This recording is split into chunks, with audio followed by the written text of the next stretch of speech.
اور ہمیشہ کسی غلط چیز کو آپ کی جو ہے وہ نگاہ نے نہیں دیکھا. آپ شرم و حیا کا پیکر تھے.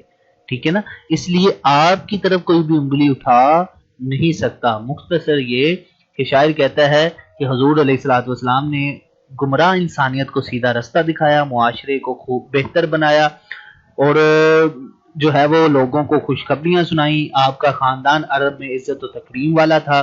آپ فطرتاً اعلیٰ ترین اوصاف کے مالک تھے. آپ سے زیادہ باحیا انسان کوئی نہیں ہوگا.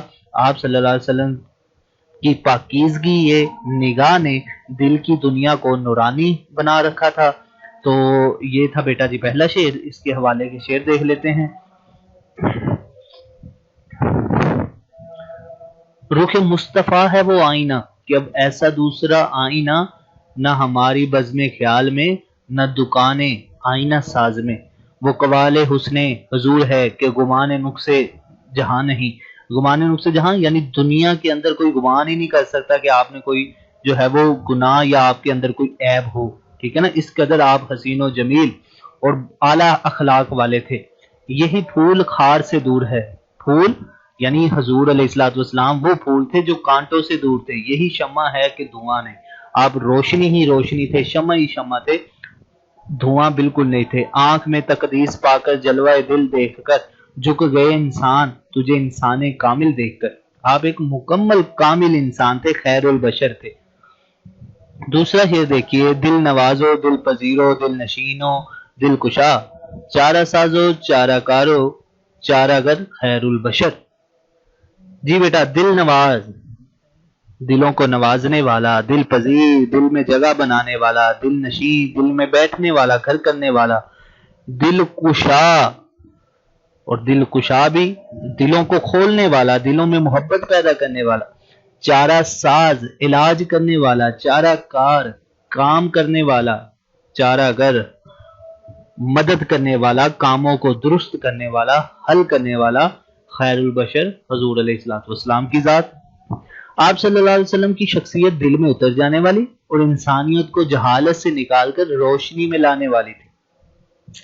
اس شعر میں شاعر کہتا ہے کہ آپ صلی اللہ علیہ وسلم کی شخصیت کا حسن دلوں میں گھر کرنے والا تھا. آپ کی جو فرمودات ہوتے تھے, آپ کی جو اقوال ہوتے تھے, وہ لوگوں کے دلوں پہ اثر کرتے تھے. آپ کا عمل جو تھا وہ دلوں کو نورانی بنانے والا تھا. آپ صلی اللہ علیہ وسلم ہی نے ہماری روحانی بیماریوں کا علاج کیا اور علاج کرنے والے تھے. آپ ہی کے پاس وہ نسخہ تھا کہ جس پر عمل کر کے ہم دنیاوی اور آخری جو آخرت کی زندگی ہے اس کو خوبصورت بنا سکتے ہیں.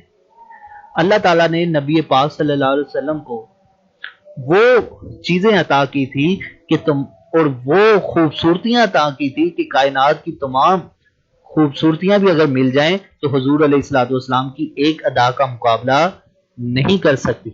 ٹھیک ہے نا, جیسے حسان بن ثابت نے ایک نعت لکھی تھی عربی میں, اس کا مفہوم آپ نے سنا ہوگا بار بار, کہ آپ صلی اللہ علیہ وسلم کو دیکھ کے لگتا تھا کہ آپ اپنی مرضی کے مطابق دنیا میں پیدا کیے گئے.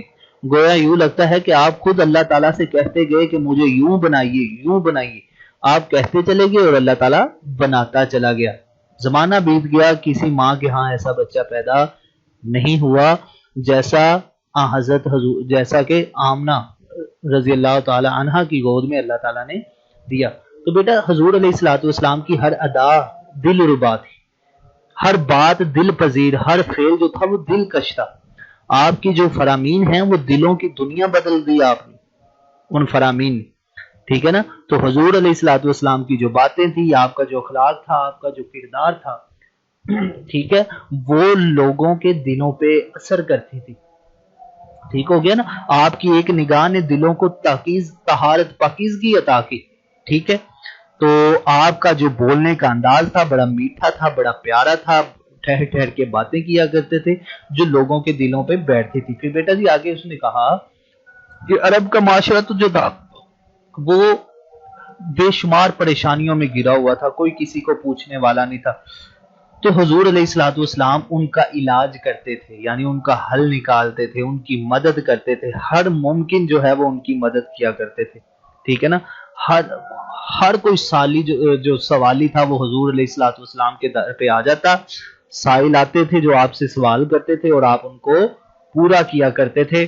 اور قرآن کے مطابق جو ہے وہ ان کا حل نکالتے تھے، اور حضور علیہ الصلوۃ والسلام ان کی ہر پریشانی کو دور کیا کرتے تھے۔ اس لیے شاعر کہتا ہے آپ کی جو شخصیت ہے ایک تو دل میں اتر جانے والی تھی، آپ کو دیکھ کر، آپ کی باتیں سن کر لوگ جو ہے وہ لوگوں کے دلوں میں آپ کی محبت بیٹھ جایا کرتی تھی، اور آپ لوگوں کا جو ہے وہ جہالت سے، تاریکی سے، پریشانیوں سے اور دکھوں سے نکال کر روشنی میں لانے والے تھے۔ اس لیے آپ کو خیر البشر کہا گیا، آپ انسانوں میں بھی بہترین انسان تھے۔ صدق و صفا کا پیکر پر نور آ گیا، لے کے حیات تازہ کا منشور آ گیا۔ لطف ہی لطف ہے اس رحمت عالم کی نظر، خیر ہی خیر ہے شاہ دو سرا کے جلوے۔ جس روز سے وہ مہر و منور ہے زمیں پر، اس روز سے رخ چاند ستاروں کا ادھر ہے۔ اس کا آنا تھا کہ جنت کے دریچے کھل گئے، ابر رحمت اس قدر برسا کے چہرے دھل گئے۔ تو یہ تھا بیٹا جی آج کا ہمارا لیکچر، 2 شعر ہم نے پڑھے، بقیہ شعر جو ہے وہ اگلے لیکچر میں پڑھیں گے۔ اپنا خیال رکھیے گا۔